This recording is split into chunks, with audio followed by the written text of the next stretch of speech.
Hi and welcome to Whisky Shared. You're watching my review of Kininvie single grain Scotch whisky.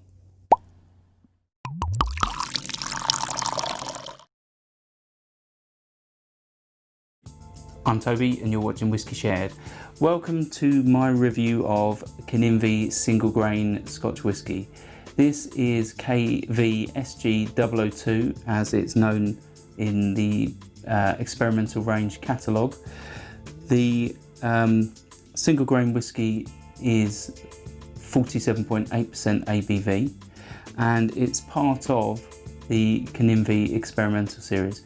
In my last video I covered the single malt, and in my next video I'll be covering the blended Scotch whisky.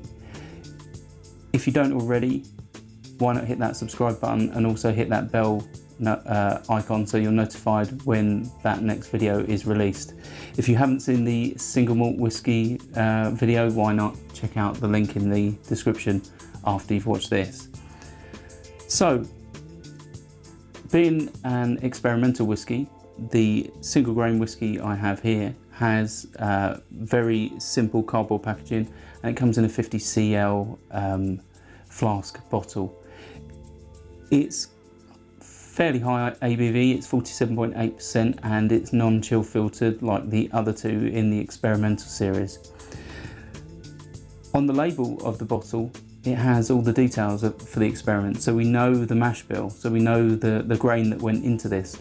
And unlike a lot of single grain whiskies which tend to be quite heavy corn based, this is mostly malted barley. It's just under 90% malted barley and just over 10% rye.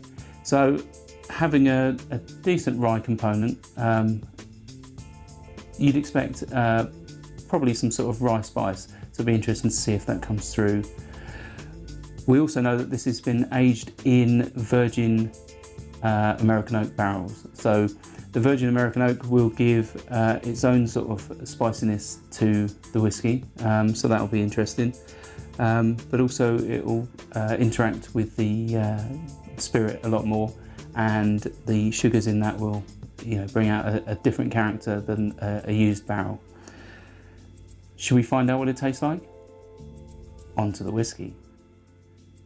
Right, so before I start nosing and tasting, it's interesting by looking at the label that this is no more than 4 years old. It was distilled in 2015 and it was bottled in 2019. So let's have a quick look at the colour. You'll see that's quite dark. I'd say that's like a burnished colour.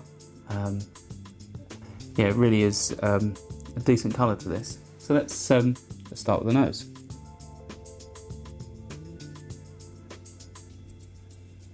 Right, so first off I get brown sugar. Reminds me a little bit of a sort of a bourbon note. There is like a peppery spice, like a rye spice, and it really is interesting that that does come through. So I'm glad about that. But there is like a soapiness. I get like almost like washing up liquid on the nose.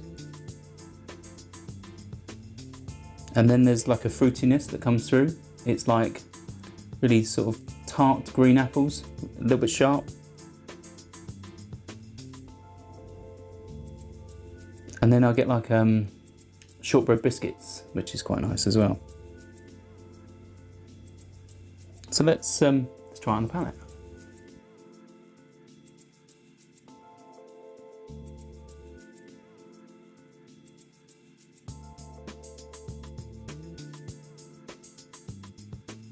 Right, so it's light to start and then becomes viscous and creamy.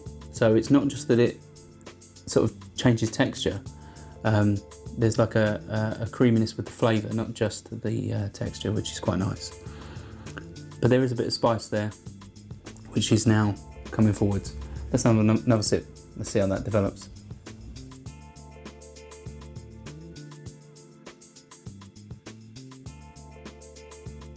Yeah, so there's a definite rye spice. It's a character I really enjoy in whisky, and it's really quite nice. And that's now developing into a heat, and behind that is quite a lot of sweetness, like sweet vanilla, and maybe a bit of honey. But there's also a fruitiness to it. that sort of fruitiness that I pick up on some sort of new makes. So obviously being quite a young whiskey, I'm not too surprised, but it really is quite nice. At 47.8%, even though there's a little bit of heat, I'd say I'm quite happy drinking this without water, and yeah, for my palate, yeah, quite happy with that. The finish though, the finish is quite long. Obviously, with that heat brings lots of flavour that's sticking to the palate. So I'm getting quite a lot of dry wood. I'm getting quite a lot of pepper. I'm getting that sweetness, that vanilla, and I'm also getting some like tropical fruits. It's got a slight sourness to it, but it's not unpleasant, and really is quite interesting. For me, this is definitely a much bolder flavour than I picked up in the single malt, and it's definitely a whiskey that's quite enjoyable compared to the single malt, which lacked any interesting flavours, anything that stood out, and it was a bit too spirity. This being quite young, and obviously you know, being a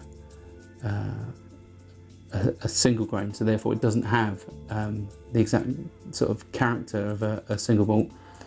You know, I was expecting this to be more spirity of the three I tried, but this is yeah, this is probably my favourite so far.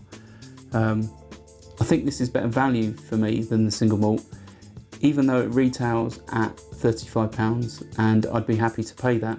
It regularly is around the £28 mark on Amazon, and that means you can pick up all three normally for about £90. So this is probably one that if they still had stocks and I finished this, I'd buy again, and yeah, I wouldn't be disappointed. So if this sounds your cup of tea, why not try it? And if not, then look out for the next episode. See if you prefer the blended. Slauncher. I hope you enjoyed this video. If you did, why not give it a like or a comment, and please consider subscribing for more videos like this.